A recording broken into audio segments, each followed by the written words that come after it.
And welcome back to the Weather Centre. Our satellite imagery shows that it was a mostly clear day over the western parts of the country, where temperatures once again rose into the low 40s for some parts of the northern and eastern Cape. A weak front was making landfall along the southwestern coastline. It was pushing in cloud cover over the area, and there could have been a few drops of light rain around the peninsula, but that will certainly not be hanging around if there was any rain. Thunder showers developed on the Highveld, and in particular along the Drakensberg during the course of this afternoon, and there were a couple of small thunder showers as well over the northern Cape, just to the area west of Kimberley.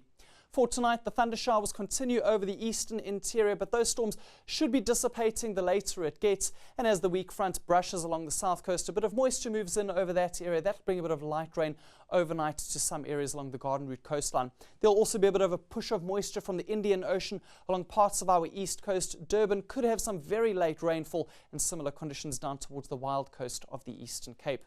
Heading into tomorrow, and we have an increase in cloud cover all across the east coast, and the good news is that will help to cool things down, so some relief from today's very high temperatures. Over the eastern half of the country, afternoon thunder showers will be developing, clearly indicated on the synoptic analysis, while towards the west, a mainly hot and dry day in the forecast, especially for the interior. Tonight's rainfall probability map shows scattered thunder showers for some areas over the eastern high ground, including around the Drakensberg.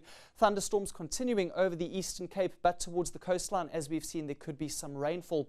Light rain as well settling in along the south coast. That includes George, Mossel Bay, as well as Plett. Port Elizabeth, you're not expected to get any rain tonight.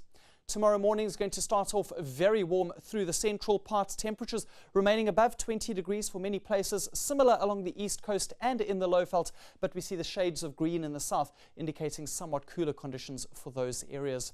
Tomorrow afternoon brings temperatures into the upper 30s once again for many parts of the northern interior of the country. Things starting to heat up in Gauteng, 35 as a maximum for Pretoria, but along the eastern and southern coastline of the country, far milder conditions over those areas. A look ahead for the next couple of days over Durban and towards the south coast of KwaZulu-Natal. Tomorrow, cooler as mentioned, along with some light rain. Thunder showers possible on Wednesday and Thursday with a steady increase in your maximum temperatures. And by Friday, we have the hottest day of the week, 32 degrees. There will still be a few thunder showers possible on that day. But for the start of the weekend, increase in cloud cover, dropping the temperature, and a likelihood for some light rain as well in the city. For the rest of South Africa on Wednesday, we see very high temperatures continuing over the northern parts of the country. There'll also be a possibility for a few thunder showers over those areas. And by Thursday, thunderstorms continue up in the eastern parts of South Africa. 39 degrees is a high for Bombela, but for Cape Town, cooler with a weak cold front moving through. That could bring some light rain along with it. That's all from the Weather Centre. Enjoy the rest of your Monday.